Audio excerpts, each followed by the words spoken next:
bikin nangis. Hanya karena aku selalu pulang malam dan main dengan banyak laki-laki, orang tuaku memaksa aku menikah dengan seorang ustadz yang sudah mempunyai istri.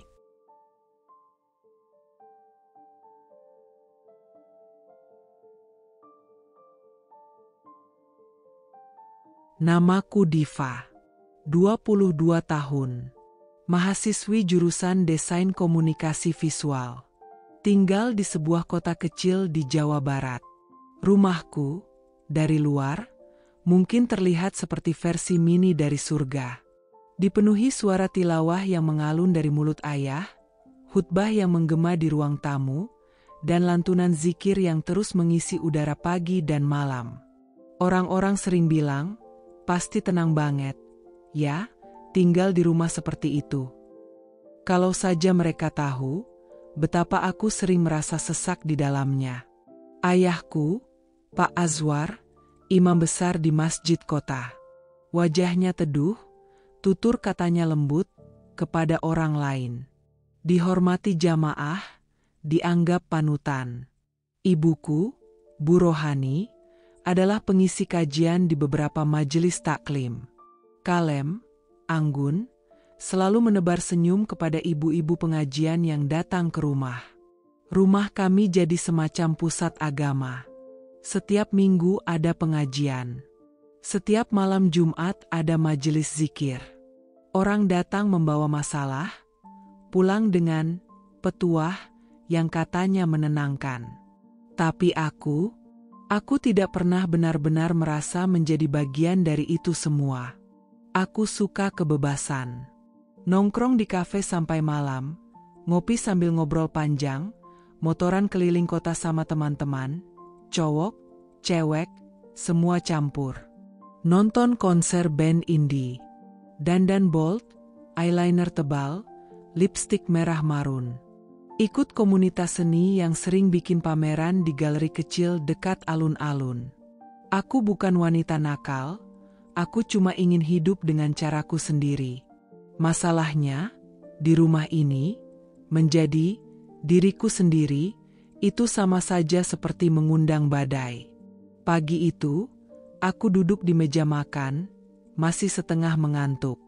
Rambutku berantakan, kaos oversize warna hitam yang kupakai semalam masih menempel di badan. Ayah duduk di ujung meja dengan koran terbuka, ibu sedang meracik teh manis. Jam berapa pulang semalam? Diva, suara ayah tenang, tapi matanya tidak menatapku. Enggak malam-malam amat. Yah.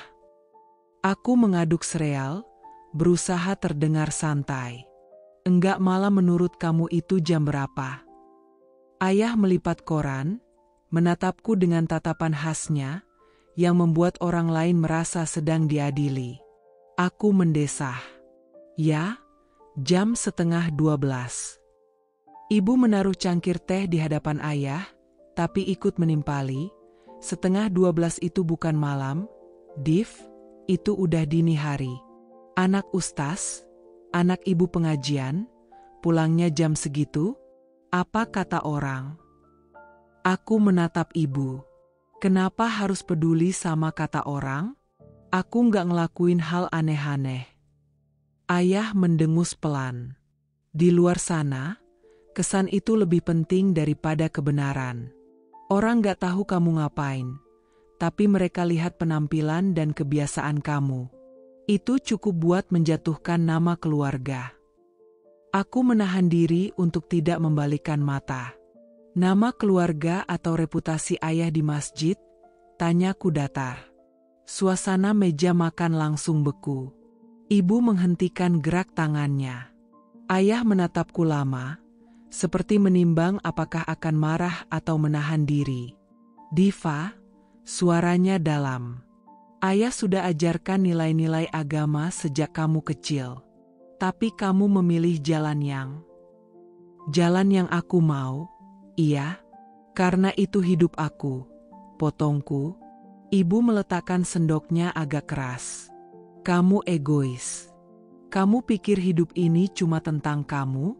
Kami ini orang yang dipercaya banyak orang. Tanggung jawabnya berat.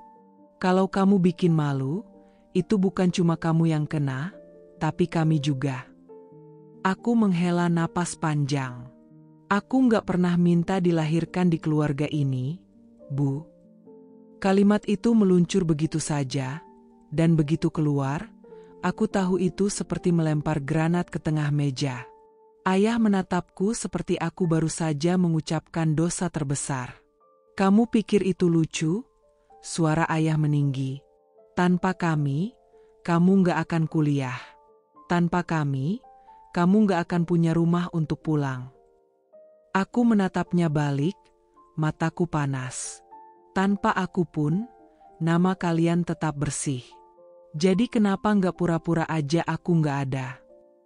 Ibu berdiri, kursinya berdecit. Diva, istighfar. Kamu bicara sama orang tua, loh? Aku menggeser kursi, berdiri juga. Iya, aku tahu kalian orang tua aku. Tapi kenapa rasanya kayak aku ini cuma proyek yang harus sesuai standar kalian? Aku nggak bisa jadi aku sendiri di rumah ini. Semua harus seperti yang kalian mau. Nggak ada ruang buat nafas. Ayah menutup mata sebentar, mengatur napas. Kamu pikir kami mengekang? Itu namanya melindungi. Dunia di luar itu keras. Kamu akan hancur kalau nggak punya pegangan. Aku menahan air mata yang mulai menggenang. Kalau pegangan itu malah bikin aku merasa terpenjara, apa gunanya? Yah. Siang harinya, aku pergi ke kafe langganan di sudut kota. Aroma kopi dan musik akustik langsung membuatku merasa sedikit lebih ringan. Akhirnya datang juga, Saparaka, teman dekatku di komunitas seni. Dia duduk dengan laptop terbuka, kaos band, dan rambut berantakan khasnya. Aku butuh udara, jawabku sambil duduk. Raka melirikku.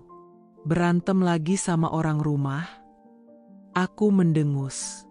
Bukan berantem, lebih ke sesi ceramah tanpa ujung. Dia tertawa pelan. Ya tapi memang mereka kan tokoh agama. Udah default gitu, semua hal harus dikaitin sama moral. Aku menyeruput kopi latte yang baru datang. Aku ngerti mereka peduli. Tapi, kenapa rasanya peduli mereka itu kayak borgol? Raka menatapku serius. Karena kamu gak pernah benar-benar hidup untuk diri kamu sendiri. Kamu selalu jadi anak ustaz. Bahkan kalau kamu gak mau, label itu nempel. Aku memandang keluar jendela. Kadang aku pengen pindah, hidup di kota lain. Jadi orang biasa, yang kalau pulang jam 2 pagi pun gak ada yang peduli. Raka tersenyum miring. Itu mungkin solusi. Tapi kamu siap sama risikonya? Hidup mandiri gak segampang nongkrong di kafe. Aku memutar cangkirku. Aku siap nyoba. Aku cuma gak mau lagi hidup di rumah yang katanya surga, tapi rasanya neraka buat pikiranku. Malamnya, saat pulang, aku menemukan ayah duduk di ruang tamu. Lampu remang, wajahnya terlihat letih. Duduk, Diva, katanya pelan.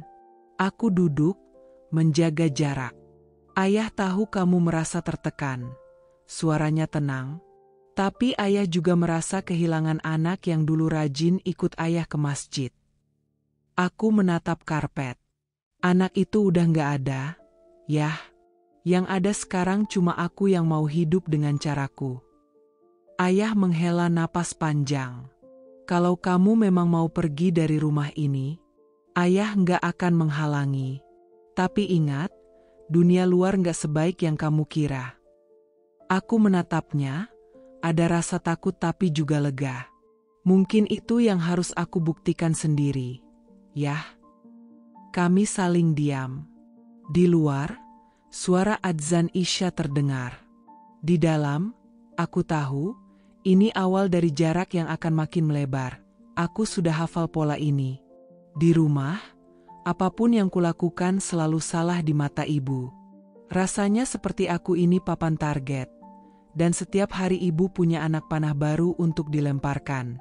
Pulang malam, capnya langsung keluar, perempuan liar. Punya teman laki-laki, tidak peduli dia cuma rekan diskusi tugas, aku dianggap sedang membuka pintu zina. Sore itu, aku baru pulang dari kampus. Langit sudah mulai oranye, motorku baru saja kuparkir di teras ketika pintu depan terbuka. Ibu berdiri di sana, memakai gamis biru dan jilbab lebar, wajahnya serius seperti hakim yang siap menjatuhkan vonis. "Dari mana kau, Diva?" Suaranya dingin, tapi matanya sudah memberitahu jawabanku pasti salah. Aku menurunkan tas dari bahu. "Kampus, Bu. Ada rapat sama komunitas seni, nyiapin pameran minggu depan." Ibu mengangkat alis. "Komunitas itu campur, kan? Ada laki-lakinya?" Aku mendesah pelan. "Iya, Bu. Namanya juga komunitas. Tapi kita nggak ngapa-ngapain yang aneh. Kita bahas konsep desain, bikin layout." "Diva," ibu melangkah mendekat, menatapku tajam. "Perempuan itu perhiasan. Jangan kau kotori dirimu. Apa kau tidak malu pada ayahmu?" Aku menelan ludah. Kalimat itu lagi. Kalimat yang seolah memaku seluruh hidupku hanya untuk menjaga nama baik ayah. "Bu, aku nggak melakukan hal buruk. Aku cuma ketemu teman-teman. Aku tahu batas," kataku mencoba bertahan. Ibu menghela napas keras. "Batas?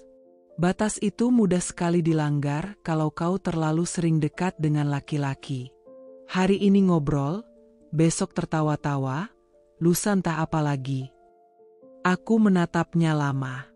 Kenapa ibu selalu menganggap aku bakal melakukan hal yang buruk? Kenapa nggak pernah ada kepercayaan sedikit pun? Ibu menggeleng, senyumnya pahit. "Kepercayaan itu harus dijaga, Diva. Bukan dipertaruhkan di malam-malam yang kau habiskan di luar sana." Malamnya, suasana makin panas. Aku sedang di meja makan, mencoba makan cepat sebelum kembali ke kamar, ketika ibu duduk di depanku. Ayah belum pulang dari masjid, jadi hanya kami berdua. "Kau tahu, Diva," ibu memulai, suaranya pelan tapi tegas.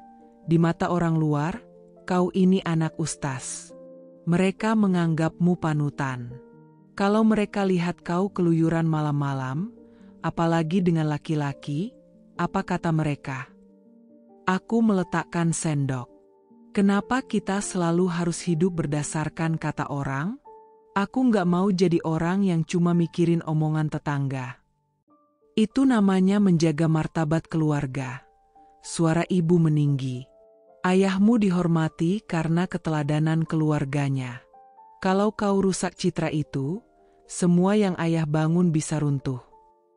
Aku menghela napas. Jadi hidupku cuma untuk jaga citra ayah, bukan untuk diriku sendiri? Ibu menatapku, jelas tersinggung. Kalau kau belum bisa membuat pilihan yang benar, maka ya, kau harus hidup demi menjaga nama baik keluarga. Aku menatapnya balik. Pilihan yang benar menurut siapa? Menurut aku atau menurut ibu? Menurut agama, Diva. Menurut adab, ibu menepuk meja. Bukan menurut hawa nafsu. Aku terdiam sebentar, lalu berkata pelan, "Bu, di kampus, aku bisa bebas jadi diriku. Aku bisa pakai ideku, suaraku, untuk sesuatu yang baik. Di rumah, rasanya aku cuma jadi orang yang salah terus." Wajah ibu mengeras. "Kalau di rumah ini kau merasa salah terus, itu karena kau memang sering salah." Besoknya, aku berangkat kuliah tanpa sarapan. Suasana rumah masih dingin. Di kampus, semua berubah. "Diva, presentasi kamu kemarin keren banget," seru Lala, teman sekelasku, ketika kami bertemu di koridor. Aku tersenyum, sedikit lega. Makasih. Untung idenya nyangkut di kepala dosen. Di studio, aku duduk di sebelah Raka. Dia langsung melirikku. Kamu kelihatan capek. Lagi-lagi berantem sama orang rumah. Aku hanya mengangkat bahu. Bukan berantem, lebih ke diadili tanpa hakim dan jaksa. Raka terkekeh. Kalau udah gitu, mending kamu kost aja, Div. Biar bisa napas.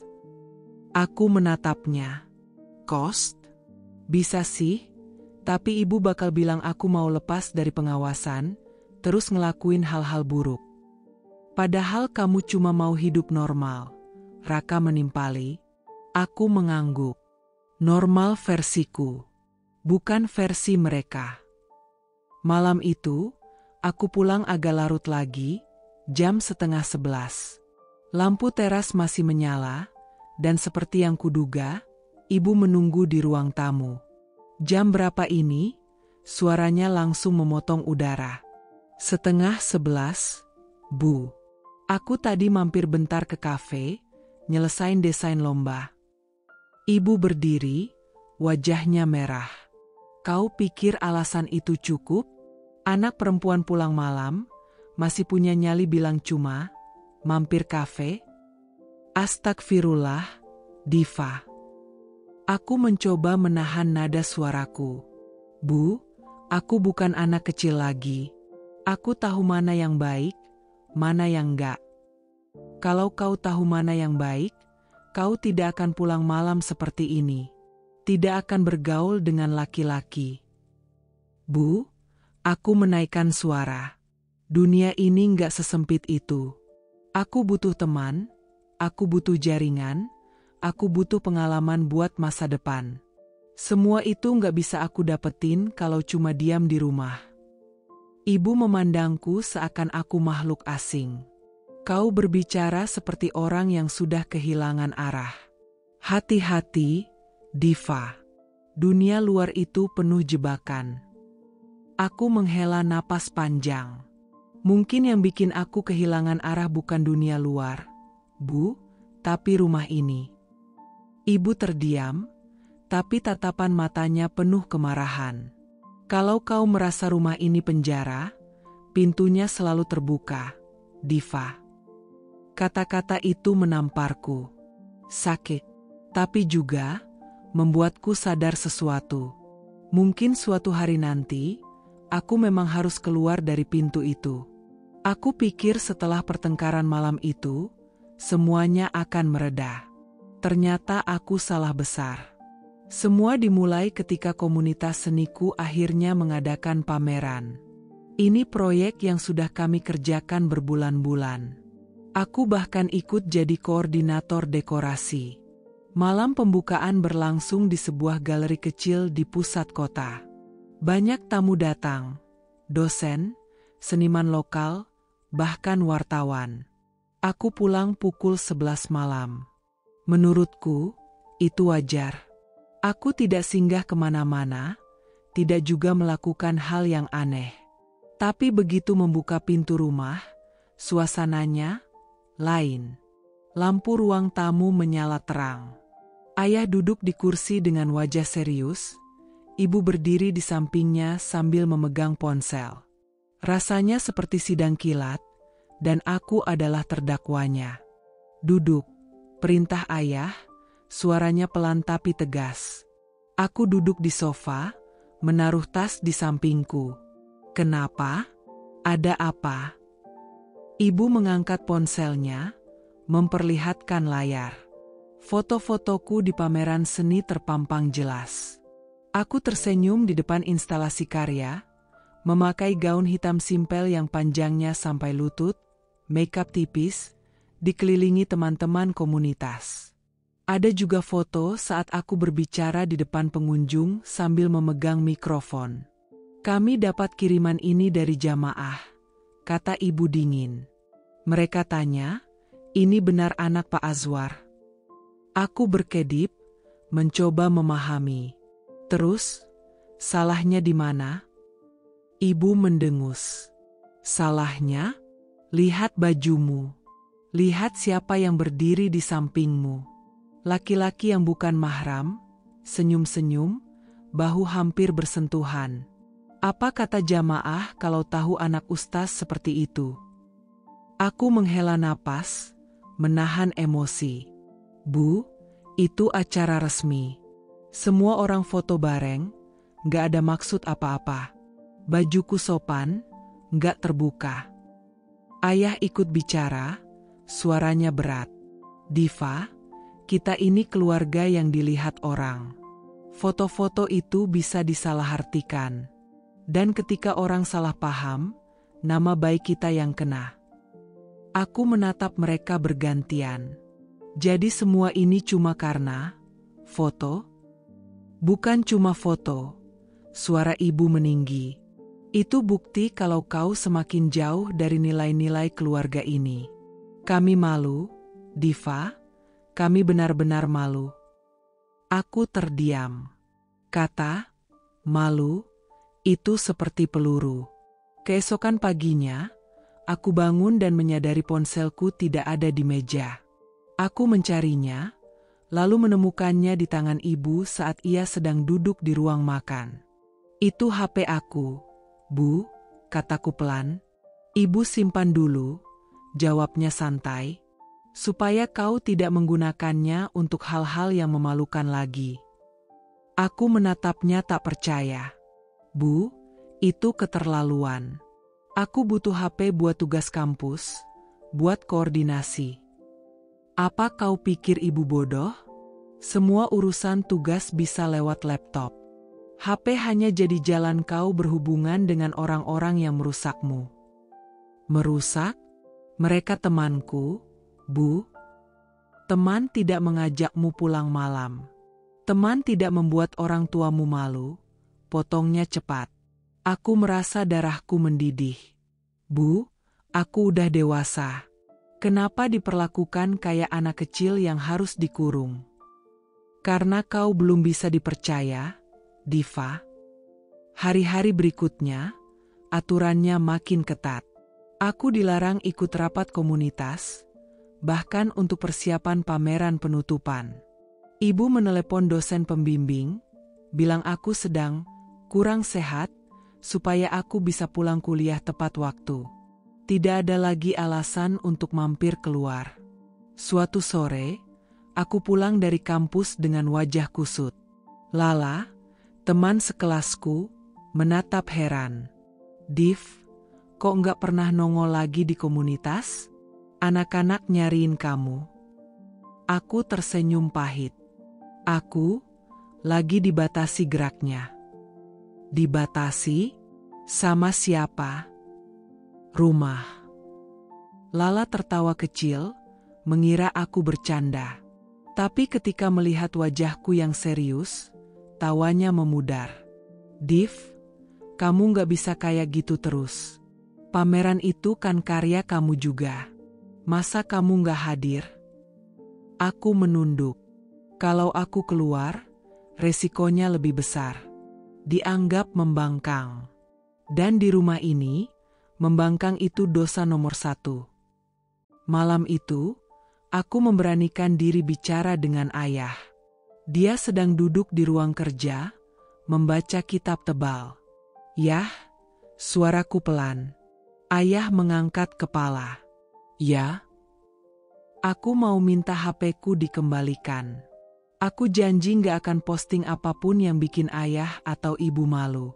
Aku cuma butuh buat tugas dan komunikasi sama dosen. Ayah menutup bukunya. Diva, ini bukan soal HP. Ini soal sikap. Selama kamu belum menunjukkan perubahan, tidak ada yang akan kami kembalikan.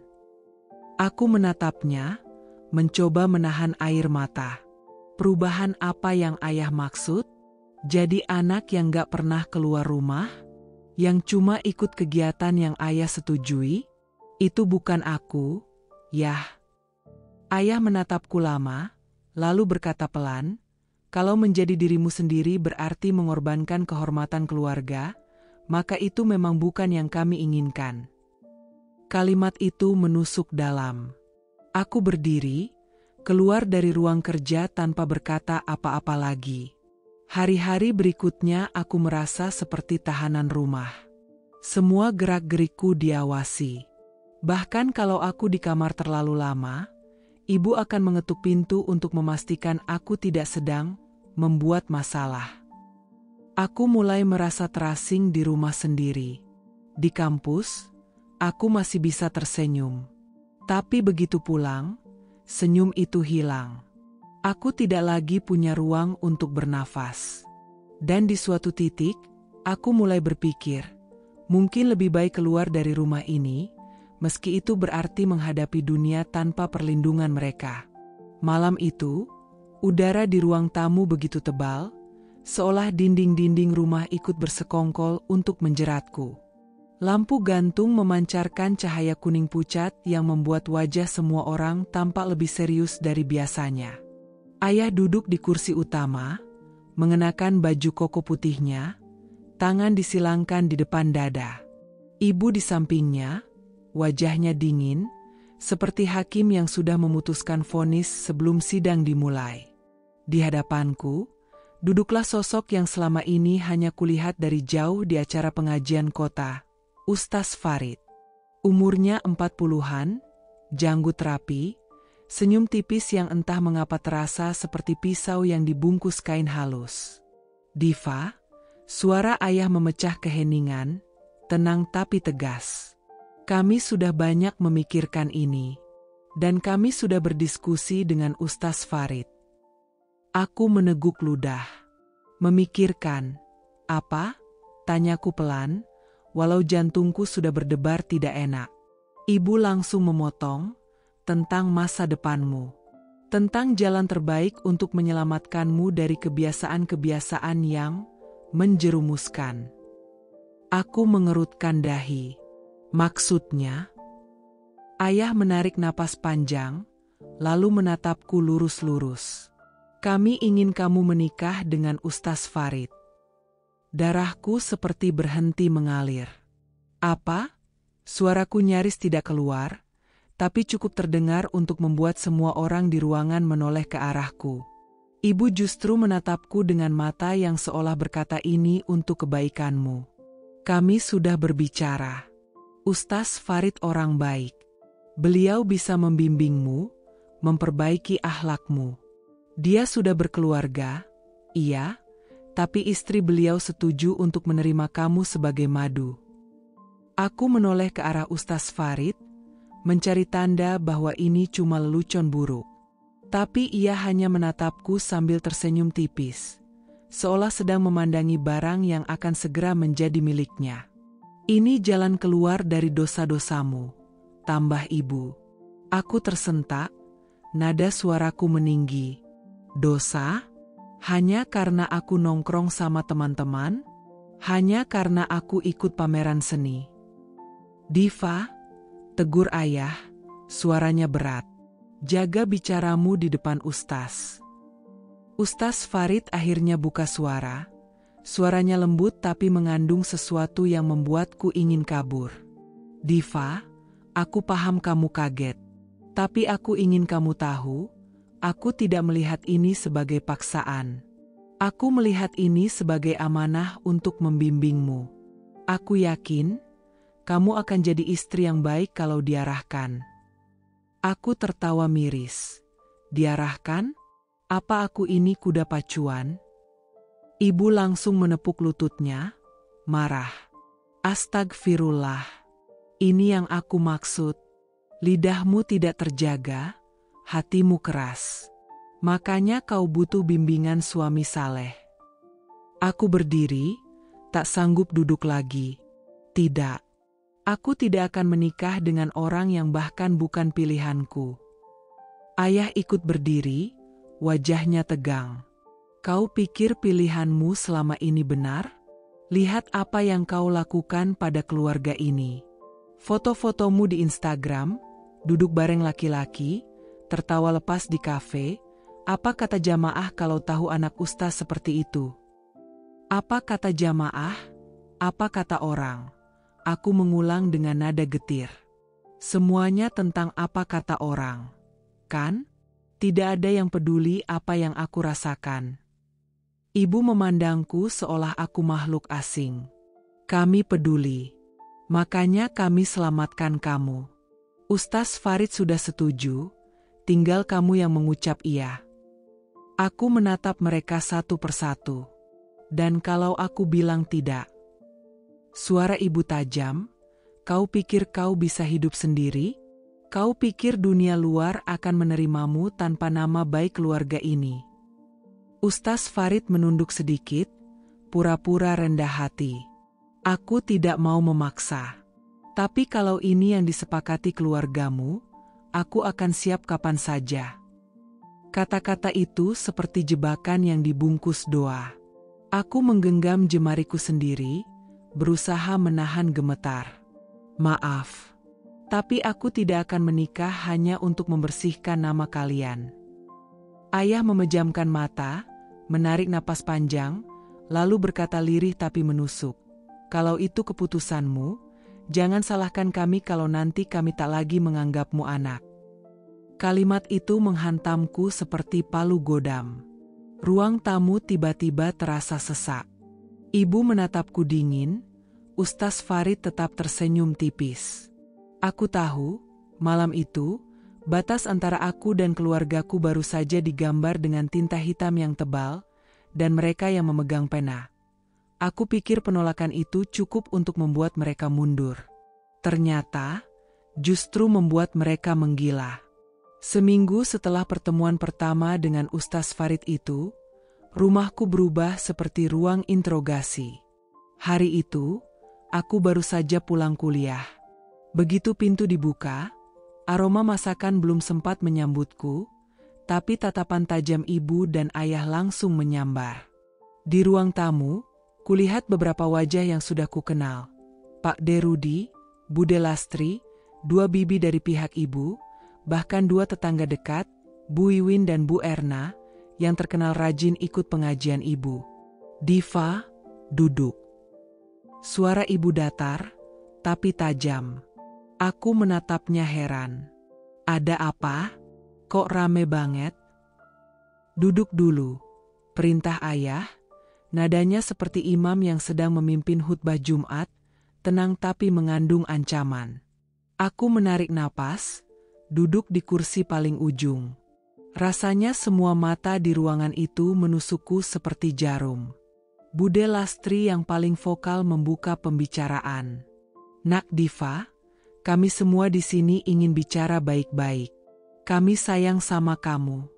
Kami nggak mau kamu terus-terusan hidup dalam kesesatan. Kesesa? Apa? Aku bahkan belum sempat protes. Pak De Rudi sudah menimpali.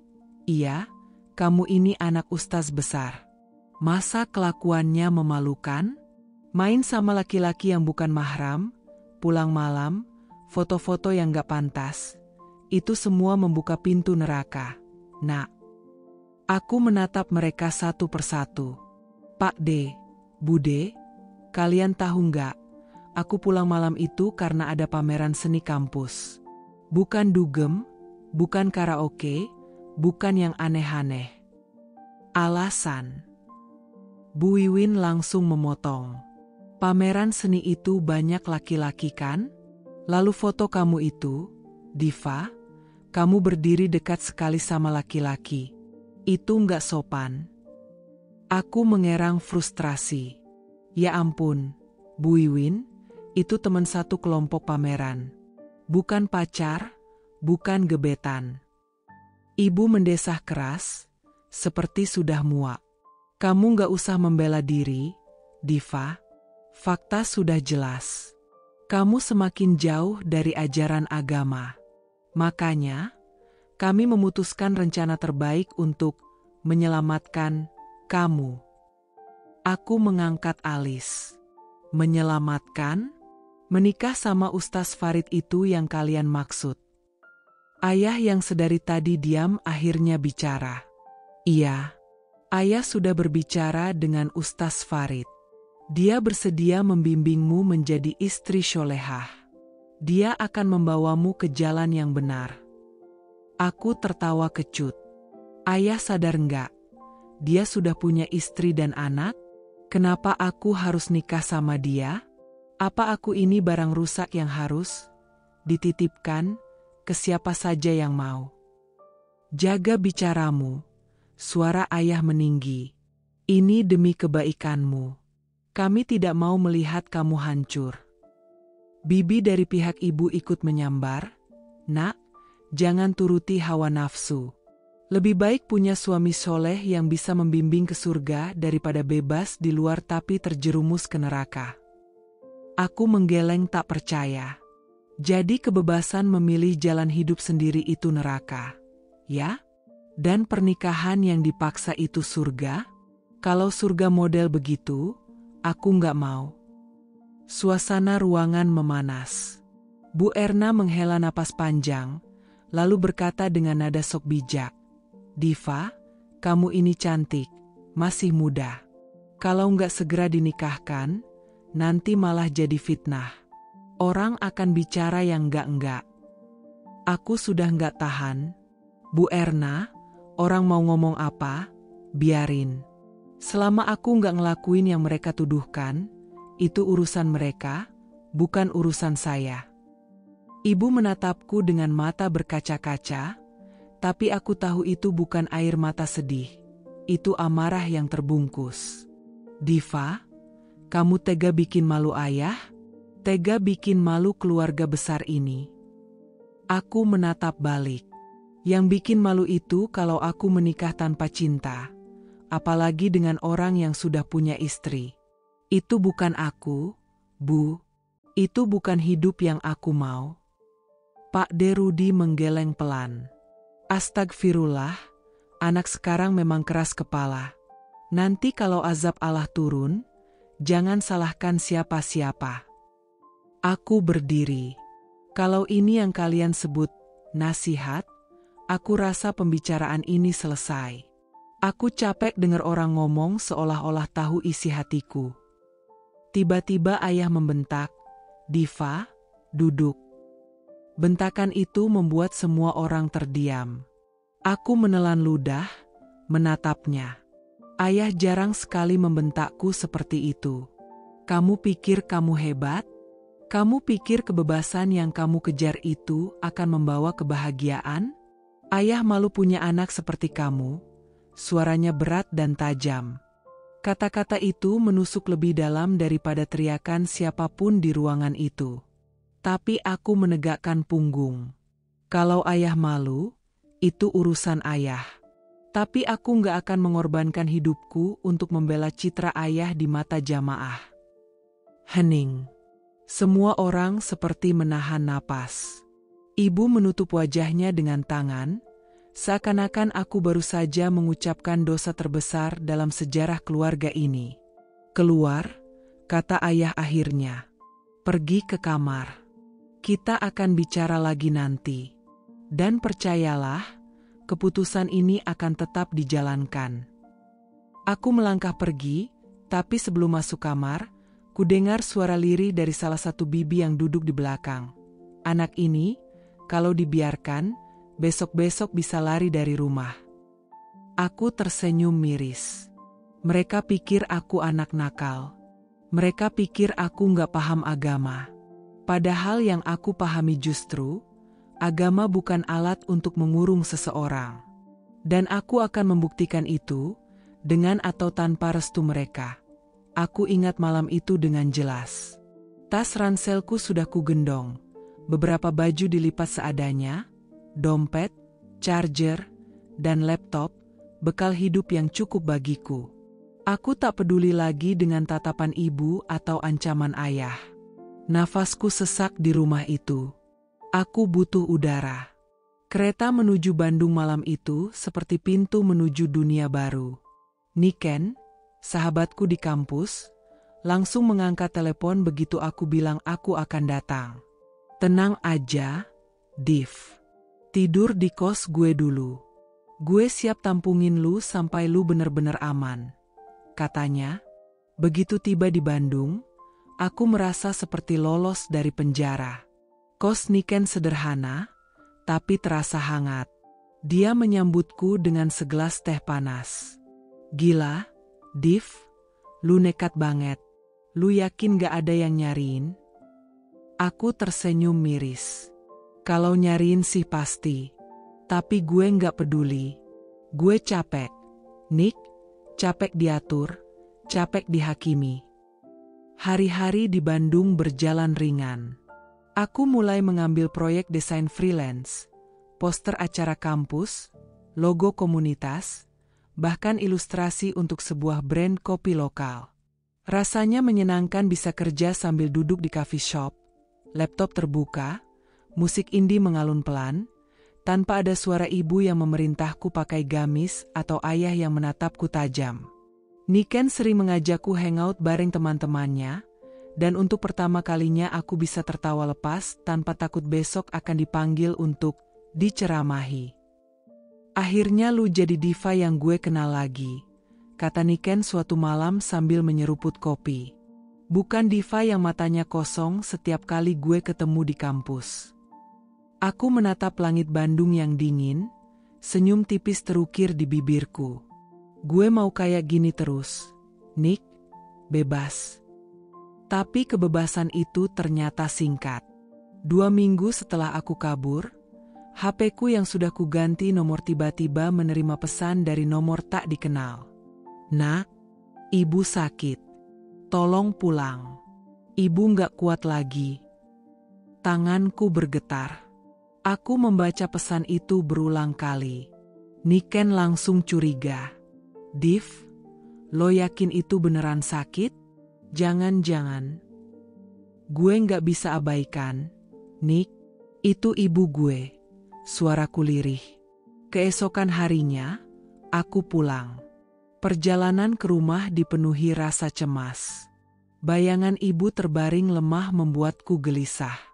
Begitu tiba, aku langsung berlari ke kamar orang tuaku. Ibu sedang berbaring, wajahnya pucat, ayah duduk di sampingnya.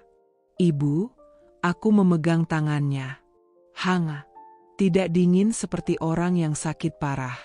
Ibu tersenyum tipis. Akhirnya pulang juga. Aku terdiam. Ada sesuatu yang aneh di matanya, bukan tatapan orang yang lemah, tapi tatapan yang menang. Ayah berdiri. Diva, duduk di ruang tamu. Kita harus bicara. Begitu aku duduk, ternyata bukan hanya ayah dan ibu. Di ruang tamu sudah ada Ustaz Farid dan istrinya. Hatiku langsung berdegup kencang. Apa ini? Tanyaku. Ibu meraih tanganku. Nak, ibu cuma mau menyelamatkanmu. Ibu pura-pura sakit supaya kamu mau pulang. Dan sekarang, ini saatnya kamu mempertimbangkan lagi lamaran Ustaz Farid. Aku ternganga. Jadi, ini jebakan? Ayah menatapku tajam. Kamu lari dari tanggung jawab, Diva. Kamu lari dari jalan yang benar.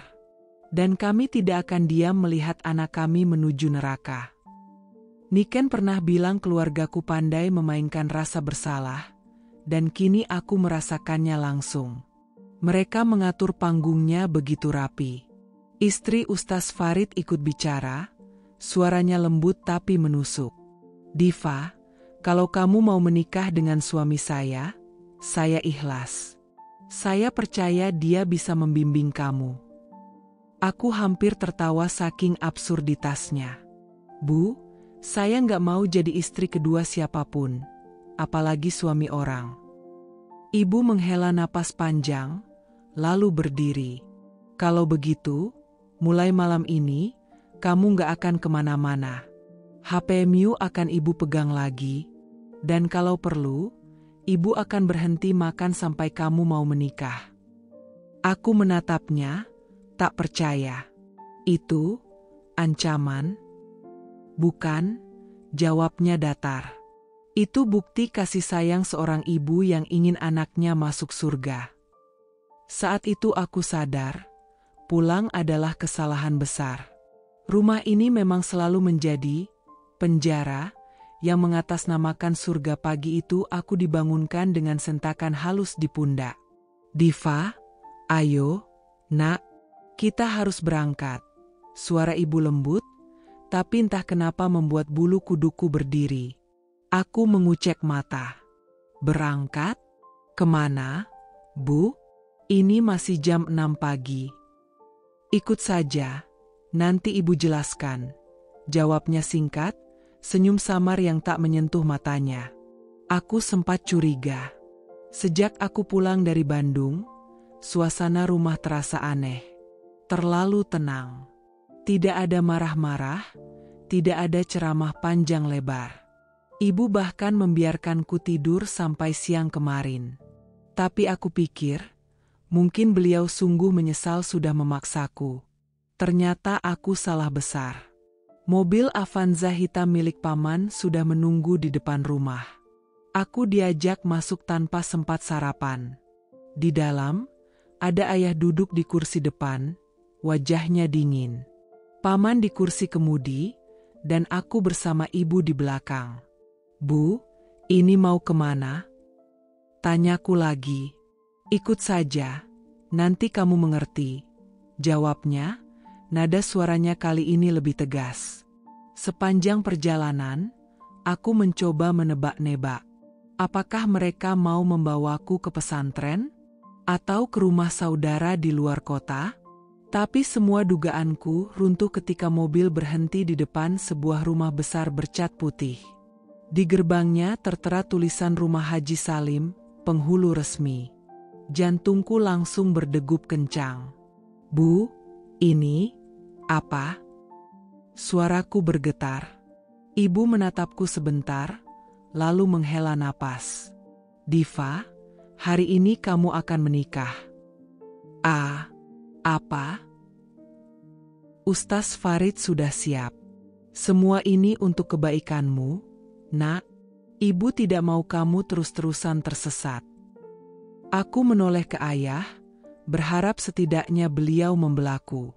"Ayah, ini bercanda kan?" Ayah menatap lurus ke depan, rahangnya mengeras. "Ayah sudah menjadi walimu. Kita akan selesaikan ini dengan baik. Jangan membuat malu keluarga." "Ayah, aku tidak setuju. Aku tidak mau menikah." Suaraku meninggi, panik menguasai dada. Paman menoleh dari kursi kemudi, nada suaranya dingin. "Diva, kau pikir keluarga kita mau terus jadi bahan omongan orang? Dengan kelakuanmu selama ini, bersyukurlah masih ada laki-laki soleh yang mau membimbingmu." Aku ingin berteriak, ingin melompat keluar dari mobil, tapi ibu memegang tanganku erat. Cengkeramannya bukan lagi sentuhan seorang ibu, ini seperti borgol. Kami masuk ke dalam rumah itu. Di ruang tamu sudah ada beberapa orang. 2 pria tua berpeci, seorang wanita berhijab syari, yang belakangan aku sadari adalah istri pertama Ustaz Farid, dan tentu saja, Ustaz Farid sendiri, duduk tenang di tengah ruangan dengan senyum tipis. "Assalamualaikum, Diva," sapa Ustaz Farid. Suaranya lembut, tapi bagiku terdengar seperti belati yang dibungkus kain sutra. Aku mundur setapak. "Aku tidak mau ini. Aku tidak setuju." Istri Ustaz Farid menatapku dengan ekspresi sulit dibaca. Bukan marah, bukan juga senyum. Lebih seperti pasrah. "Dek, kalau ini yang terbaik menurut orang tuamu, jalani saja. Rumah tangga itu bisa membuatmu lebih tenang," katanya pelan. Aku menatapnya tak percaya. Tenang? Tenang jadi istri kedua? Tenang menikah dengan orang yang bahkan tidak aku cintai? Ayah menepuk pundakku cukup keras. "Diva, jaga adabmu. Ini sudah diputuskan. Ayah yang jadi walimu. Jangan mempermalukan keluarga di depan saksi." Aku memutar kepala, menatap satu persatu wajah yang ada di ruangan itu, berharap ada satu saja yang memihakku. Tidak ada. Semua seolah sudah sepakat. Penghulu membuka buku nikahnya. Baik, kalau sudah siap, kita mulai akadnya. Calon mempelai laki-laki, silakan duduk di sini. Aku melangkah mundur, tapi ibu langsung menarik lenganku. Diva, tolong jangan bikin susah. Sekali ini saja, patuhi kami. Air mataku mulai jatuh. Bu, ayah, tolong. Aku belum siap menikah. Apalagi dengan dia. Aku punya mimpi, aku punya rencana hidupku sendiri. Rencana apa? Potong ayah cepat. Terus nongkrong di kafe? Keliling konser? Itu masa depan yang kau mau? Ustaz Farid maju, duduk di depan penghulu. Insya Allah saya akan membimbing Diva menjadi istri yang syalihah. Semua ini demi kebaikan akhiratnya. Kebaikan akhirat? Aku nyaris tertawa di antara tangisku. Bagaimana mungkin mereka menyamakan pernikahan yang dipaksakan ini dengan kebaikan? Bismillah, suara penghulu mulai memimpin. Ayah duduk di hadapannya. Saya nikahkan dan kawinkan. Kalimat itu terus berlanjut, tapi telingaku berdengung. Suara mereka terdengar jauh, seperti tenggelam di dalam air. Aku terima nikahnya Diva binti Azwar. Kalimat itu seperti palu godam menghantam kepalaku. Semua selesai dalam hitungan detik. Alhamdulillah, sah, kata penghulu, disambut ucapan selamat dari semua yang hadir. Semua, kecuali aku. Aku duduk kaku. Tanganku dingin, napasku pendek-pendek. Ibu memelukku sambil tersenyum puas. Sudah, nak, sekarang kamu aman. Tidak ada lagi dosa-dosa itu. Aku menepis pelukannya. Aman? Bu, kalian baru saja merampas hidupku. Ustaz Farid menghampiri, mencoba meraih tanganku. Mulai hari ini, aku akan menjagamu. Aku menatapnya tajam. Kau tidak menjagaku. Kau hanya ikut menghancurkanku. Semua orang di ruangan terdiam. Ayah menegur pelan, tapi dingin, Diva, sudah cukup. Jangan mempermalukan suamimu di depan orang. Aku berdiri, menatap mereka semua. Kalian pikir ini untuk kebaikanku? Tidak. Ini untuk menutup aib kalian. Kalian lebih peduli pada omongan orang daripada perasaan anak sendiri. Aku melangkah keluar, air mata menetes deras. Di luar, matahari siang terasa menyilaukan, tapi di dalam diriku hanya ada gelap. Hari itu aku resmi menjadi istri kedua, tanpa cinta, tanpa restu dari diriku sendiri. Dan yang paling menyakitkan, semua orang yang kucinta ikut serta dalam pengkhianatan itu. Hari pertama aku menginjakan kaki di rumah kontrakan itu, rasanya seperti masuk ke sel penjara tanpa jeruji.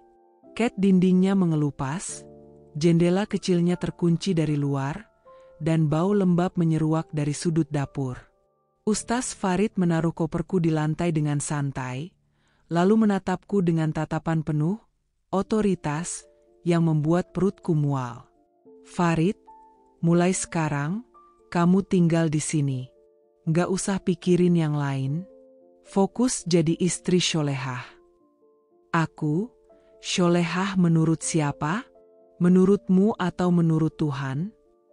Farid, senyum tipis, tapi dingin, menurut agama. Dan akulah yang memimpinnya. Aku hanya terdiam, karena setiap perlawanan pasti akan dipelintir jadi dosa. Dia mengeluarkan ponsel dari tasku, mematikan, lalu menyimpannya di saku. Aku, kenapa HP-ku diambil? Farid, media sosial itu fitnah. Kamu gak boleh posting yang bikin fitnah. Dan gak usah kerja dulu. Aku yang nafkahi.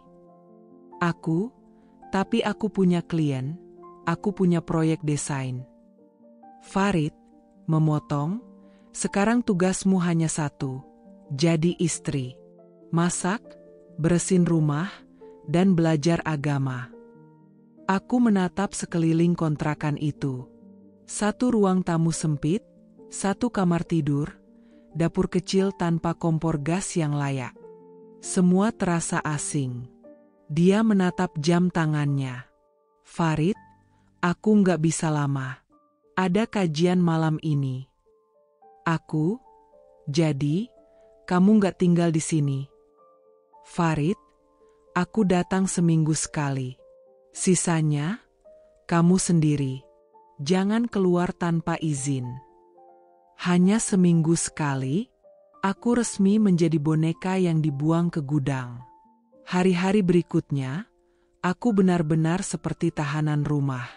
Pintu kontrakan hanya kubuka saat tukang sayur lewat, itu pun aku harus hati-hati, takut ada yang lapor ke Farid. Semua uang belanja dikasih pas-pasan, seolah aku anak kecil yang gak bisa mengatur pengeluaran.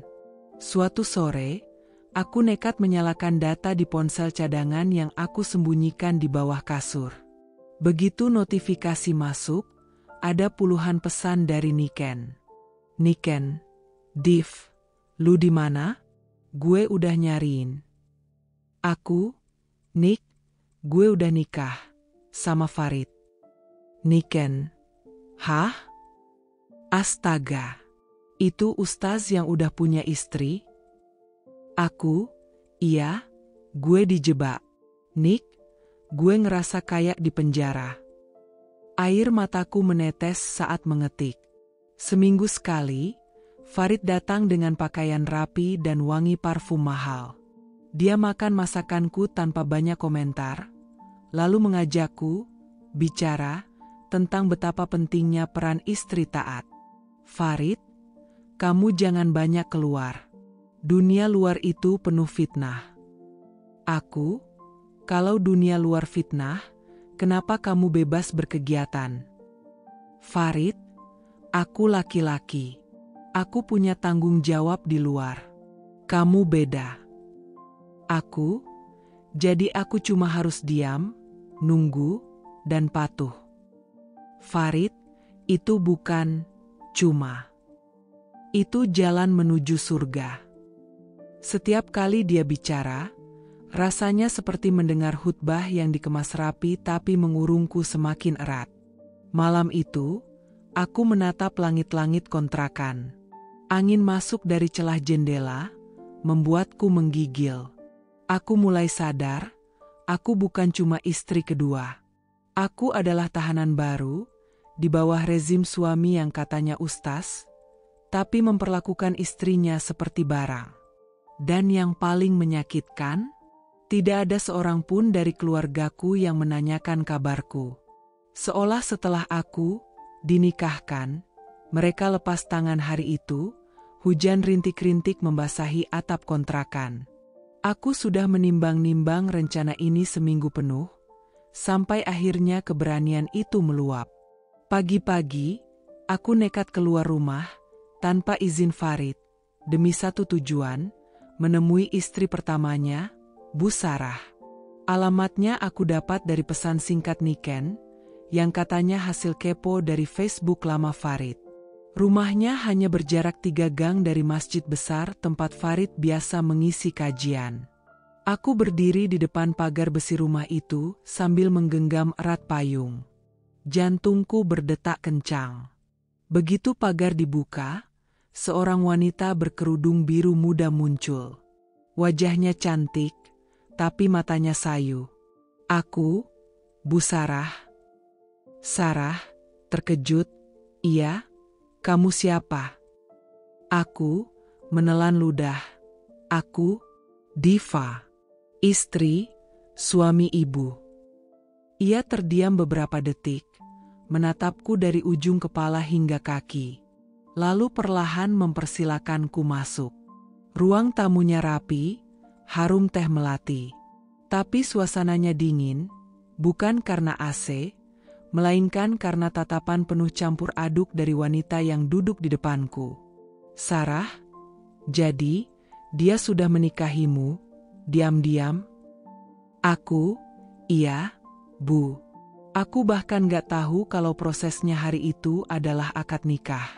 Semua sudah diatur keluargaku dan dia. Sarah tersenyum pahit, dia nggak pernah berubah. Aku menunduk, menggenggam cangkir teh yang baru disajikan. Bu, aku nggak tahu harus bagaimana. Dia jarang datang, aku dilarang kerja, dilarang keluar. Aku cuma ingin mengerti posisi ibu. Sarah menghela napas panjang. Posisiku? Aku ini istri pertama yang dipaksa menerima semua keputusannya. Waktu dia mau poligami, aku melawan. Aku nangis, aku marah. Tapi keluarganya, ustaz-ustaznya, semuanya bilang aku durhaka kalau menolak. Aku menatapnya, terasa seperti melihat bayangan masa depanku sendiri. Aku jadi ibu, ikhlas. Sarah tertawa hambar. Ikhlas? Tidak, Div. Aku pasrah. Beda tipis. Aku bertahan karena anak-anak. Tapi kalau kamu punya kesempatan untuk pergi, pergilah. Jangan tunggu sampai semua pintu tertutup seperti aku. Kalimat itu seperti petir di siang bolong. Ada panas yang menjalar di dadaku, bercampur marah dan takut. Bu, kalau aku pergi, apa nggak dosa? Sarah, dosa? Farid pandai memelintir ayat dan hadits biar kita takut. Tapi Tuhan nggak buta. Tuhan tahu siapa yang benar-benar dizalimi. Kamu berhak bebas, Div. Aku menatap matanya. Ada luka lama yang ia sembunyikan, tapi juga kekuatan yang ia sisipkan di sana untukku. Aku pulang dengan langkah gemetar, tapi kali ini bukan karena takut ketahuan, melainkan karena ada bara kecil di hatiku yang mulai menyala. Kata-kata Bu Sarah terus bergema di kepalaku. Kalau kamu bisa pergi, pergilah. Dan aku tahu, itu bukan sekadar saran. Itu adalah peringatan dan doa dari seseorang yang sudah terlalu lama terjebak. Malam itu udara di kontrakan seperti menahan napas. Lampu temaram, suara jangkrik di luar bersahut-sahutan, dan aku duduk di lantai dekat jendela sambil memandangi ponsel yang sudah mati total sejak Farid menyitanya. Aku tahu, kalau ingin keluar dari penjara ini, aku harus bergerak diam-diam. Aku ingat satu-satunya jalur aman, tukang laundry keliling yang biasa datang setiap Selasa sore.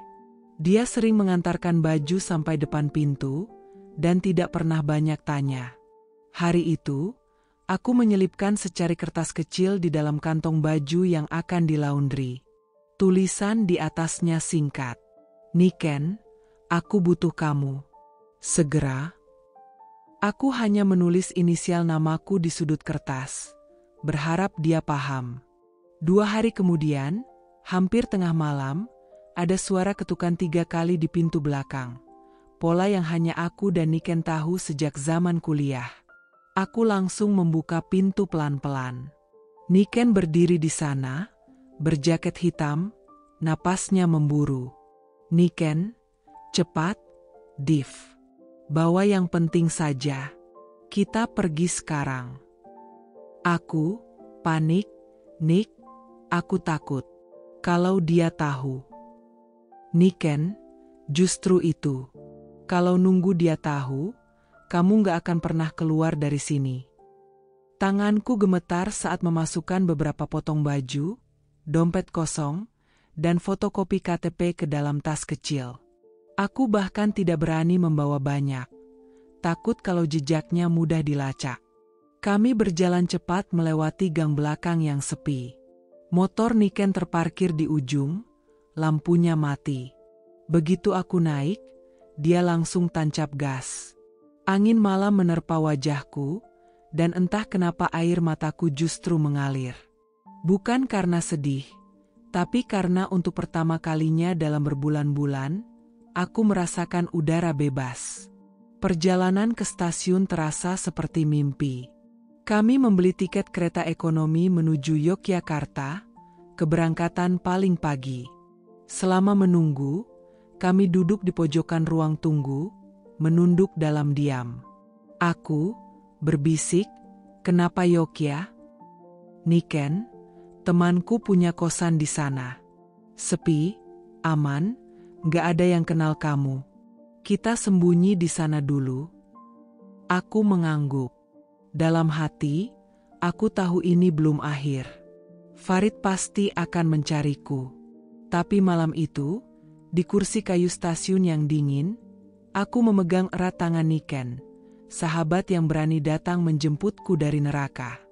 Begitu sampai di Yogyakarta, kami langsung menuju kosan kecil di gang sempit dekat kampus. Pemiliknya, Mbak Rara, hanya menatapku sebentar lalu tersenyum tipis, seolah mengerti semuanya tanpa perlu aku jelaskan. "Mbak Rara, kamu aman di sini. Nggak usah keluar dulu. Santai aja." Aku tersenyum lemah. Di kamar kos berukuran 3x3 meter itu, aku duduk di lantai, menatap koper kecilku. Rasanya seperti membuka lembar baru, tapi aku tahu, lembar ini masih penuh bayangan. Farid bukan tipe lelaki yang akan diam kalau merasa harga dirinya diinjak. Dan aku harus siap kalau suatu hari dia menemukanku. Hari itu udara Yogyakarta terasa pengap meski langit cerah. Di kamar kos yang pengap, aku duduk di lantai dengan map coklat di pangkuan. Di dalamnya ada berkas yang akan mengubah seluruh hidupku, gugatan cerai terhadap Ustaz Farid. Niken duduk di depanku, matanya menatap serius. "Niken, kamu yakin, Div? Begitu ini masuk pengadilan, semua akan terbuka. Dia pasti nggak akan tinggal diam." Aku menarik napas dalam. "Nik, aku sudah setengah mati waktu menikahinya. Kalau aku diam, aku bisa mati beneran, mati di dalam. Aku nggak mau lagi jadi tahanan." LSM yang membantu kami adalah organisasi kecil yang fokus pada perempuan korban kekerasan rumah tangga. Kantornya sederhana, tapi setiap orang di sana memandangku dengan tatapan penuh empati, bukan penghakiman. Pengacara yang mereka perkenalkan, Bu Ratri, adalah perempuan parubaya dengan kacamata tebal dan suara tegas. "Bu Ratri, saya sudah baca kronologinya. Pernikahan ini jelas cacat hukum karena tanpa persetujuan Anda. Kita punya bukti saksi. Ditambah, pembatasan kebebasan yang Anda alami, itu bisa masuk kategori kekerasan psikis. Kalau dia melawan, Bu, dia punya pengaruh besar, apalagi di masjid dan komunitas." Bu Ratri tersenyum tipis. "Justru karena itu, kita mainkan ini lewat jalur resmi dan media. Orang-orang perlu tahu siapa dia sebenarnya." Langkah pertama, mendaftarkan gugatan ke pengadilan agama. Pagi itu aku, Niken, dan Bu Ratri datang dengan mobil pinjaman LSM. Jantungku berdegup kencang setiap kali kami melewati kerumunan orang. Aku takut ada yang mengenaliku dan mengabarkan pada Farid. Begitu berkas diterima, rasanya seperti beban besar sedikit terangkat. Tapi kelegaan itu tidak berlangsung lama. 2 hari kemudian, media lokal mulai memberitakan. Ustaz kondang diduga menikah diam-diam dan menahan istri di kontrakan. Foto Farid terpampang di layar ponsel Niken. Artikel itu memuat kutipan dari sumber anonim, jelas kali itu dari pihak LSM, tentang pernikahan paksa, isolasi, dan rencana gugatan cerai. Telepon Niken berdering berkali-kali dari nomor tak dikenal. Grup WhatsApp kampung halaman mulai riuh. Sebagian menuduh aku memfitnah ulama, sebagian lain mulai bertanya-tanya. Niken menaruh ponsel di meja, mulai panas. Tapi ini justru bagus. Orang-orang mulai melihat dia dari sisi lain. Aku menghela napas, tapi kalau dia tahu aku di Yogyakarta. "Niken, makanya kita harus pindah tempat dulu. Jangan kasih dia kesempatan. Malamnya, aku tak bisa tidur. Kata-kata Bu Sarah, istri pertamanya, terngiang di kepalaku. Kalau kamu bisa pergi, pergilah. Dan sekarang aku bukan hanya pergi. Aku melawan. Tapi di balik keberanian itu, ada rasa takut yang nyata. Farid punya banyak pengikut. Aku tahu, perang ini baru saja dimulai. Berita tentang gugatan cerai itu semakin ramai. Bukan hanya media lokal, tapi juga akun-akun gosip di media sosial mulai membicarakannya. Foto pernikahan diam-diam itu, yang entah dari mana asalnya, beredar luas. Dan di tengah hiruk-pikuk itu, aku menerima kabar yang membuat perutku mual. Niken pulang membawa koran dan ponsel yang dipenuhi notifikasi. Niken menyerahkan koran, lihat halaman 3. Wartawan berhasil mewawancarai orang tuamu di rumah. Tanganku gemetar membuka lipatan koran itu. Di sana ada foto halaman rumah kami, ayah dan ibu duduk di kursi plastik. Wajah mereka tegang.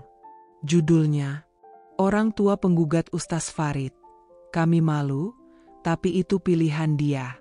Mataku langsung panas membaca isi artikelnya. Ayah berkata, kalau saja dia nurut dari awal, semua ini nggak akan terjadi. Kami sudah kasih jalan yang benar, tapi dia melawan. Ibu menambahkan, kami malu sama tetangga. Nama keluarga kami jadi jelek. Dia anak perempuan, seharusnya tahu diri. Aku menutup koran itu dengan kasar. Aku, suara serak, jadi, semua ini salahku? Mereka nggak lihat aku dikurung, dibungkam, dipaksa. Niken menatap Iba, mereka nggak mau lihat, Div. Buat mereka, nurut sama suami, meski salah, itu tetap dianggap benar. Siang itu, aku memberanikan diri menelpon rumah. Ayah yang mengangkat. Aku, Yah, kenapa bilang ke wartawan begitu?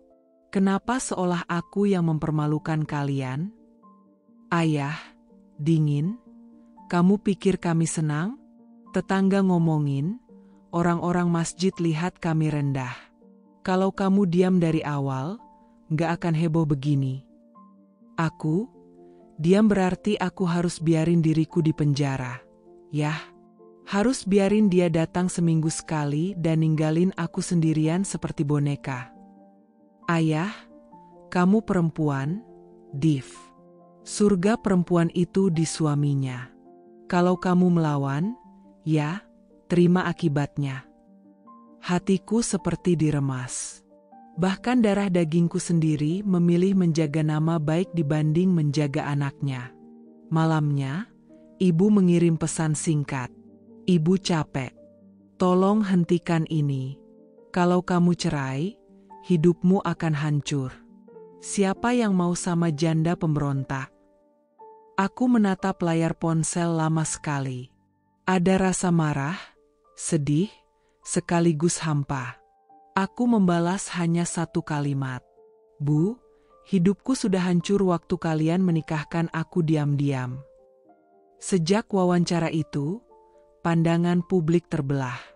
Ada yang memujiku karena berani melawan, ada yang menghinaku karena dianggap durhaka. Tapi aku tak bergeming. Aku sudah terlalu lelah jadi korban demi surga versi mereka, yang nyatanya hanya penjara berlapis dalil. Perlahan aku sadar, aku tidak hanya melawan Farid, tapi juga melawan cara pikir yang membuat orang seperti Farid merasa berhak mengatur hidup perempuan.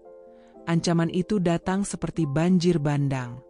Cepat, deras, dan membuat napas sesak.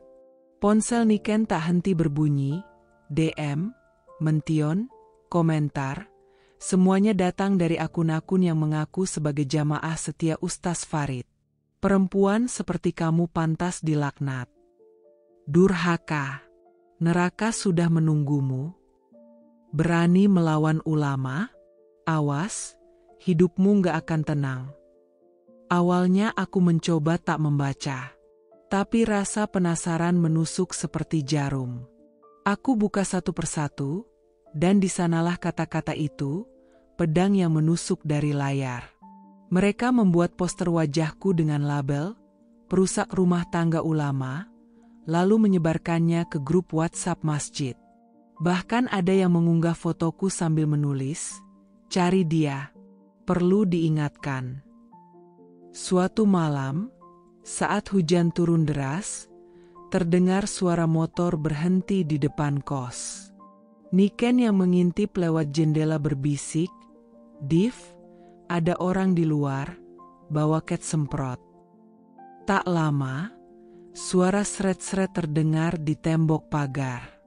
Pagi harinya, kami melihat tulisan besar merah menyala. "Perempuan durhaka. Niken, membanting ember, kurang ajar. Ini udah keterlaluan." Aku menarik napas dalam, "Biarkan, Nick. Mereka mau buat aku takut. Tapi aku nggak akan lari lagi. Niken, tapi ini udah ancaman fisik. Kita harus lapor." Kami melapor ke polisi, tapi responnya datar. "Kalau cuma coret-coret tembok, susah ditindak," kata mereka. Rasanya seperti diminta menunggu sampai ancaman itu berubah jadi luka. Namun, ada satu hal yang membuatku tak goyah. Aku tidak sendirian kali ini. LSM yang membantuku mulai bergerak. Mereka membuat pernyataan di media, menyebut kasusku sebagai bentuk kekerasan berbasis gender yang dibungkus dalil agama. Berita itu mulai mengubah arah angin. Komentar dukungan mulai muncul. "Tetap kuat, Mbak. Banyak perempuan yang diam tapi mengalami hal sama. Kami percaya kamu. Terima kasih sudah bicara." Untuk pertama kalinya, aku merasa punya suara. Bukan hanya suaraku sendiri, tapi gema dari suara-suara perempuan lain yang selama ini terkubur. Dan suara itu, bagiku, jauh lebih lantang dari semua ancaman yang datang. Berita itu pecah seperti petir siang bolong. Awalnya aku hanya menerima kabar dari pengacara, Bu Ratna, yang berkata pelan lewat telepon, "Devi, kamu harus siap. Kita dapat saksi baru." Siang itu, di kantor LSM, pintu diketuk 3 kali. Seorang perempuan masuk dengan langkah ragu. Kerudungnya lusuh, matanya sembab, tapi tatapannya menyala seperti bara. Perempuan itu, "Kamu Devi?" Aku, "Iya, kamu?" Dia, "Namaku Laila. Aku, mantan istri Ustaz Farid." Dunia serasa berhenti. Laila bercerita dengan suara bergetar. Dia dinikahi diam-diam saat usia 19 tahun, dipaksa berhenti kuliah, lalu diceraikan begitu saja setelah 2 tahun. Alasan resminya tidak nurut. Tapi sebenarnya dia menolak melayani keinginan Farid saat sakit. Tak lama, pintu kembali terbuka. Seorang perempuan beranak 2 masuk, membawa map berisi surat cerai. Namanya Nur. Dia juga mantan istri Farid, dan kisahnya tak kalah pahit. Ia mengalami kekerasan verbal, dikurung di rumah kontrakan yang sama seperti aku, bahkan pernah dipukul dengan sajadah kayu. Nur, dia pakai agama buat membungkam kami. Semua orang percaya dia suci, tapi yang tahu aslinya, ya kita. Laila, dan sekarang, dia mau ulangi semua ke kamu. Jangan biarkan. Aku membeku. Air mata menetes, tapi bukan karena sedih, karena marah. Selama ini aku dibilang istri kedua. Ternyata aku istri keempat. Dan 2 sebelumnya juga mengalami neraka yang sama. Aku menggenggam tangan mereka. Kalau begitu, kita bongkar dia. Kita ceritakan semuanya. Biar nggak ada lagi korban kelima, keenam, atau ketujuh. Beberapa hari kemudian, di ruang sidang, suasana riuh. Media lokal dan nasional hadir. Farid duduk di kursi tergugat, tenang dengan senyum tipis. Tapi senyum itu pudar saat Laila maju ke mimbar saksi. Laila, saya dinikahi tanpa persetujuan keluarga. Saya dipaksa berhenti kuliah. Saya dicerai tanpa nafkah. Dan ini bukan cuma saya, ada banyak perempuan lain. Nur menyusul, dia bukan ustaz, dia penjara yang dibungkus ayat. Semua yang saya alami, dialami juga oleh Devi, bahkan lebih buruk. Bisik-bisik memenuhi ruangan. Wartawan mulai sibuk menulis. Beberapa jamaah yang tadinya menatapku penuh kebencian, kini mulai ragu. Farid mencoba membantah. Farid, fitnah. Semua ini fitnah. Hakim, saudara tergugat, saksi membawa bukti surat nikah dan cerai resmi. Bagaimana menjelaskannya? Farid terdiam. Untuk pertama kalinya, aku melihat dia tak punya dalil untuk bersembunyi. Saat sidang usai, kami, aku, Laila, dan Nur berdiri berdampingan di depan wartawan. Kilatan kamera menyala-nyala. Aku tak lagi merasa sendirian. Kini kami bukan hanya korban. Kami adalah saksi hidup yang akan memutus rantai ini. Hari itu, ruang sidang penuh sesak. Kursi-kursi dipadati jamaah yang dulu memujanya, wartawan dengan kamera tergantung di leher, dan beberapa aktivis perempuan yang diam-diam memberi dukungan. Udara pengap bercampur aroma kertas berkas dan keringat orang-orang yang menunggu klimaks drama ini. Farid duduk di kursi tergugat, mengenakan jubah putih dan sorban rapi. Senyum tipisnya, yang dulu bisa membuat jamaah terpesona, kini terasa seperti topeng yang mulai retak. Tatapannya menusukku, seolah ingin mengingatkanku siapa yang pernah menguasai hidupku. Tapi hari itu, tatapan itu tak lagi membuatku menciut. Hakim memanggilku untuk bicara. Suara mikrofon sedikit berdesis saat aku mulai membuka mulut. Tanganku memang dingin, tapi suaraku mantap. Aku, yang mulia, saya berdiri di sini bukan untuk membalas dendam, tapi untuk menghentikan siklus kekerasan yang selama ini dibungkus dengan dalil agama. Saya dipukul, dikurung, dimaki, dan dipaksa menuruti hal-hal yang bahkan tidak ada dalam ajaran yang suci. Saya tidak lagi mau menjadi istri yang hanya berfungsi untuk mematuhi tanpa diperlakukan sebagai manusia. Aku berhenti sejenak.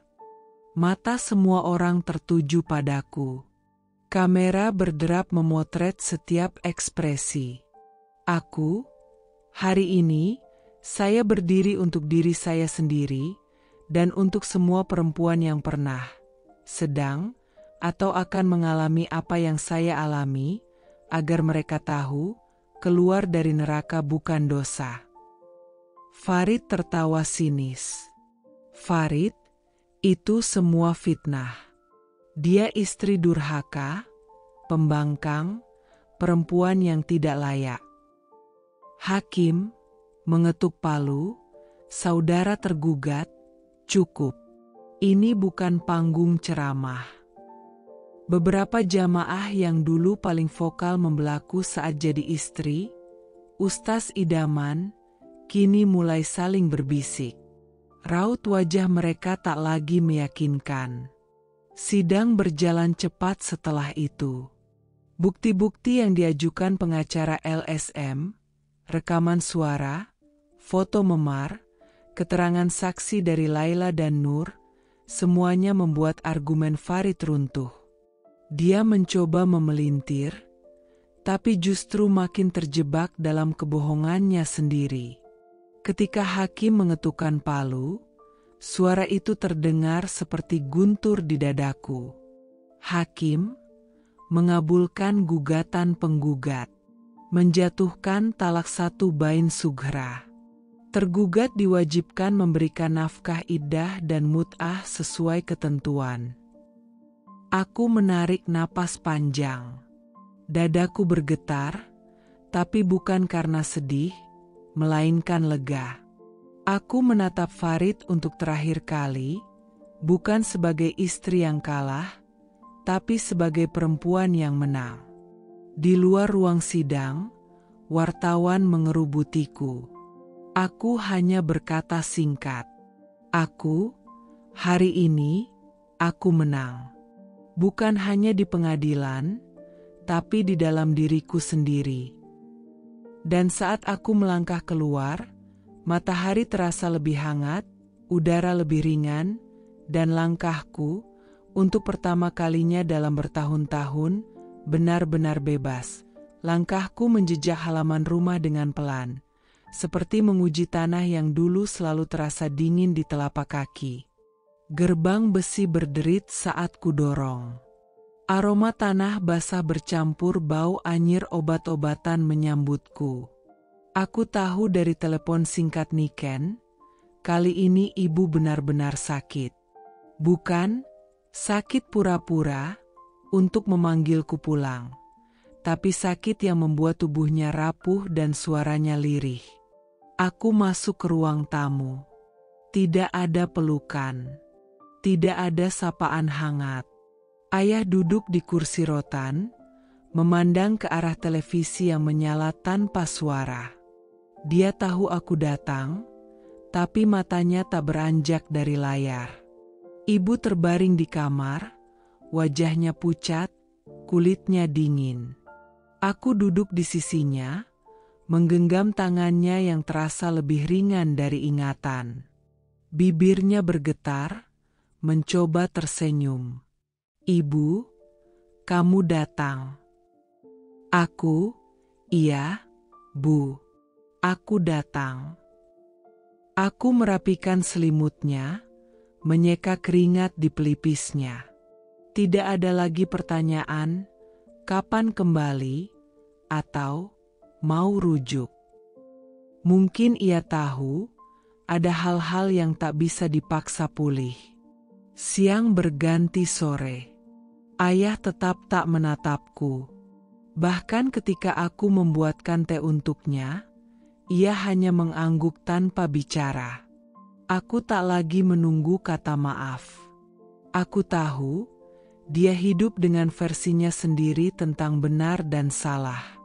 Saat akan pergi, aku berdiri di depan pintu. Ayah masih duduk di kursi yang sama. Aku menatapnya, lalu berkata dengan suara tenang, tanpa getar. Aku tak membencimu, Yah. Tapi aku tidak akan hidup seperti yang kau mau lagi. Dia tetap diam. Tapi kali ini, aku tidak merasa tertolak. Hening itu bukan lagi cambuk, melainkan tanda bahwa aku tak lagi bergantung pada restunya. Di luar, langit senja membakar dengan warna oranye keemasan. Aku menarik napas panjang. Aku datang untuk menjenguk, untuk menutup satu lingkaran luka. Dan kini, aku pulang lagi ke kehidupanku yang baru. Bukan untuk kembali, tapi untuk benar-benar pergi. Semua dimulai dari sebuah unggahan sederhana di media sosial, foto wajahku dengan latar kain putih, dan kalimat singkat. Aku tidak lagi diam. Suara ini bukan hanya untukku. Aku tak menduga, dalam hitungan jam, ribuan orang membagikan postingan itu. Ada yang mencaci, menuduhku merusak tatanan syariat.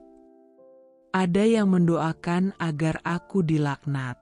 Tapi ada pula yang mengirim pesan pribadi. Perempuan muda dari desa, mahasiswa yang pernah dijodohkan dosennya dengan dalih ibadah, ibu rumah tangga yang diam-diam disiksa suaminya. Mereka bilang, "Kak, aku merasa ini juga ceritaku." Aku tak mau berhenti di kata-kata. Bersama Niken dan beberapa relawan LSM yang dulu membantuku, kami membentuk sebuah komunitas, Perempuan Bersuara. Kami menyewa ruang kecil di pinggir Yogyakarta, yang dulunya toko kelontong. Dindingnya kami cat kuning cerah, menggantung papan tulis besar dan rak penuh buku hukum, psikologi, dan hak perempuan.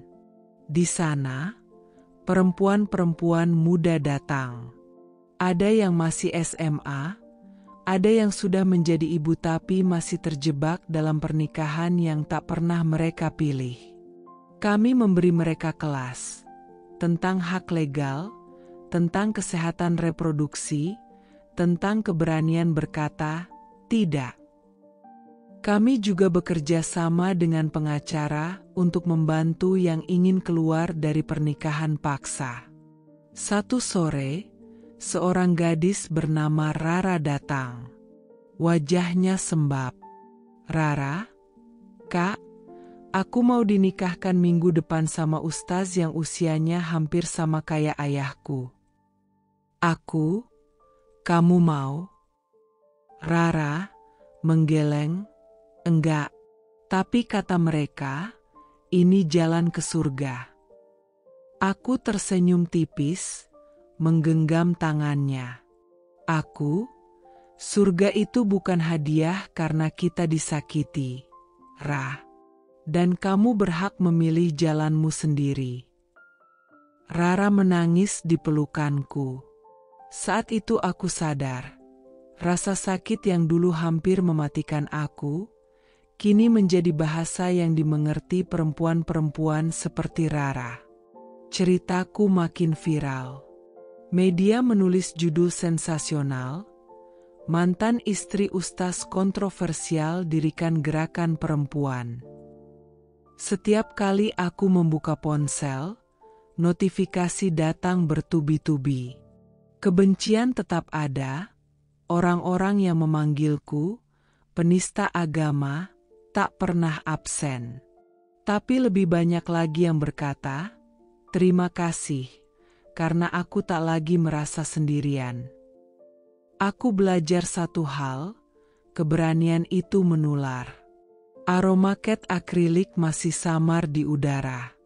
Di tengah ruangan luas berlampu temaram itu, karyaku terpajang, lukisan dan instalasi yang kutuangkan dari luka, air mata, dan perlawanan.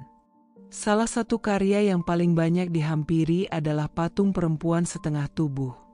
Matanya tertutup kain hitam, tangannya terikat pita bertuliskan, "Taat," dan di bawahnya tertulis, "Perempuan yang terkubur aturan tanpa cinta." Banyak yang menatap lama. Ada yang mengusap mata diam-diam, ada yang menunduk, mungkin teringat seseorang, atau dirinya sendiri.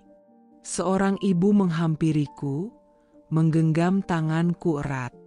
"Ibu itu, terima kasih, karena kau berani." Anak perempuanku batal dinikahkan paksa setelah aku baca ceritamu. Aku tersenyum, tapi di dadaku, sesuatu yang lebih besar dari sekadar senang tumbuh, rasa yakin bahwa semua luka yang pernah kutelan, semua hinaan yang pernah kuterima, tidak sia-sia. Malam itu, saat pameran hampir usai, aku berdiri di depan salah satu lukisan. Perempuan bersayap, berdiri di tebing, menatap langit yang terbuka lebar. Bukan surga yang dijanjikan orang lain, tapi langit yang Ia pilih sendiri. Aku menarik napas panjang. Aku tak lagi butuh validasi dari mereka yang menyebutku pendosa. Aku tak lagi gentar pada mereka yang mengancam akan melaknatku. Karena aku tahu, surga tak pernah bisa dicapai lewat paksaan. Apalagi paksaan yang melukai. Surga, untukku, ada di saat aku berdiri tegak, memilih jalanku sendiri, dan tetap memeluk nurani. Dan malam itu, di antara cahaya lampu dan bayangan karyaku di dinding, aku tahu, aku sudah sampai di gerbangnya.